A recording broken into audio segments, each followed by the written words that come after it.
Hey, what's going on, guys? 118 Seth Shadow here. So our selection for today is a little bit smaller, but still fairly sizable.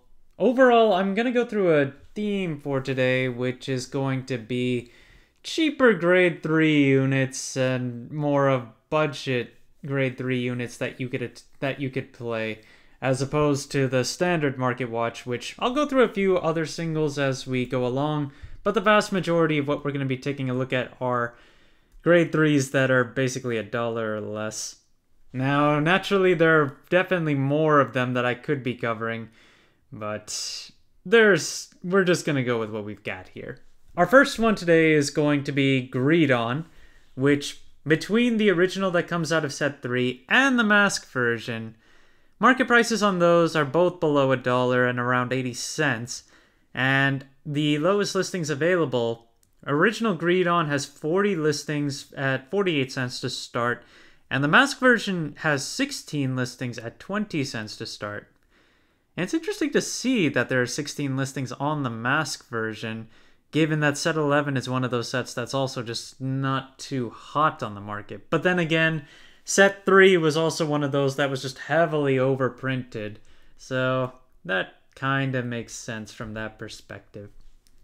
The next one is Gravidia Nordlinger, where this deck is basically trigger your opponent to finish real hard, but copies wise, this one is definitely not nearly as popular. 45 listings available for the original and 65 cents to start with a market price of 75 cents. This card also has a mask version, which is starting up at 1 cent for its triple rare. And the market price for that isn't even 20 cents, and it's got 44 copies in comparison to Greed On Mask.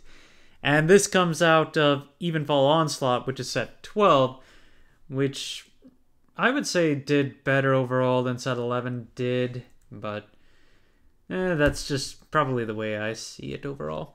And then, of course, we've got Flagberg, which had been a big contender in the past, but it's fallen off since then, and now you can pick up triple rares of this card for under 50 cents. 24 cents is currently the base listing with 53 listings, and the market price is 43 cents on that front. Then we've also got Great Sage of Heavenly Lost Soul Rhydon. This card comes out of set 10 and is a Cater Sanctuary card that is about checking the top of your deck and also calling from the top of your deck. It's pretty similar to Hexorb, but with some overall different mechanics. But the card is at 19 listings for its triple rare and 50 cents to start off with, so fairly decent. But again, one of the cheap ones to pick up. Market price on this is 88 cents. And it gets some support here and there. It has some potential to get some coming down the line too. Then we've got Hexorb Sorceress herself, where if you want this one, we've got the original from set 1. And then we've also got Aquamarine, which is its upgrade.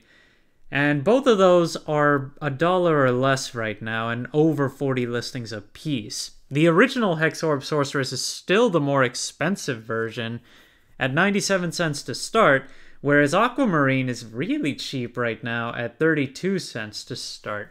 And ultimately, I would say it's stronger, so it's still interesting to see how the original Hexorb Sorceress beats it out in terms of price, probably just from the fact that it is the original, but still. Overall, when you take a look at the original too, it still sells every now and then just above $1, and yeah, listings are basically right around there to start off with. But it's been on a downtrend. Market price is still above $1, 123 right now. I can't see it really going much farther, especially since I still find it strange that Aquamarine is still cheaper than this. Going into a few sets that we don't really get to talk about, we're going to look at Shaman King for a little while. We've got How, who, if you want the triple rare version of his... If you want his triple rare version right now, that's also under $1. 54 cents to start off with, and the market price is currently 74 cents. 25 listings overall. We'll hopefully see some more Shaman King down the line as we see more of the anime get released, but for the time being, Shaman King has just been neglected over time. Same can be said for Yo Asakura, who is still more expensive than Hao right now, but that's still not saying much. If you want the trial deck version, that one is cheap to pick up at 10 cents to start off with for the triple rare version, and then 50 cents for the market price. But for the booster pack variant, Spirit of Sword, that's $1.75 base right now, and the market price is $2.63, so it is higher overall. And even among some of the Shaman King rares, for the one that comes out of the trial deck, that's only $1.75 to pick up right now. Market price is $4.61, so let's take a look at that. That is quite a difference. And I guess it's also because it just hasn't been getting bought. The last time it was bought was yesterday, but before that it was bought back in October. But we only have 3 listings that are under $2 before it becomes a $5 card. It effectively becomes a $5 card afterwards. So just keep that in mind if you want to pick this up SKR. And of course we've got Record of Ragnarok, which I think has been the most neglected set of Vanguard D. Brunhilde is incredibly cheap to pick up for almost any version of itself. You've got Unwavering Determination and Man Survival at stake, both of which are just under $1, and then Man Survival is from the trial deck and isn't even 20 cents for its market price on any version outside of anything that is a triple rare. Then you've also got Berserker of Thunder Thor, which comes out of the booster pack, but this one is also incredibly cheap for its triple rare and really doesn't get bought either. Market price is currently a straight $1, 13 listings overall, and you can find copies for 74 cents or lower. And given that it doesn't sell well enough, I can't imagine those really going anywhere for quite a while. Then we've also got Sword That Connects Heaven and Earth Alden, not to be confused with Grand Heavenly Sword Alden, which is the same. It is the same unit. At least I'm pretty sure it's gotta be the same unit. But Grand Heavenly Sword Alden is the rearguard based card, which is usually used with Bastion, whereas Sword That Connects Heaven and Earth is its own boss Vanguard unit, which is significantly cheaper than the rearguard that supports Bastion. Right now you can pick up the triple rare for that at 89 cents to start off with, and the market price is just barely above $1. Ultimately, the card is a unique fighting style. It does promote multi-attack like most decks as well, but yeah, it's a cheap one to pick up, and it does get a little bit more support coming down the line. So if you do want to, it's probably best to pick it up now if you want to give it a try. Worst I would see it go to is 50 cents. Now moving into a few other singles. One that I didn't manage to get a hold of before was Mobile Kennel Enggarden. I had been talking about how Welstra support needs to be paid attention to, but apparently I wasn't really looking at this one. And it's spiked up in value as of late, with only 4 listings available, and players have been buying this for about $6 to $4, but it was down in the dollar range for quite some time, given that Welstra has been ignored for a while. And I forgot that this card has a foil. Let's take a look at where that is. Also at 4 listings right now, and the base listing is a lightly played for $9.98. Players have been picking this one up for about $10.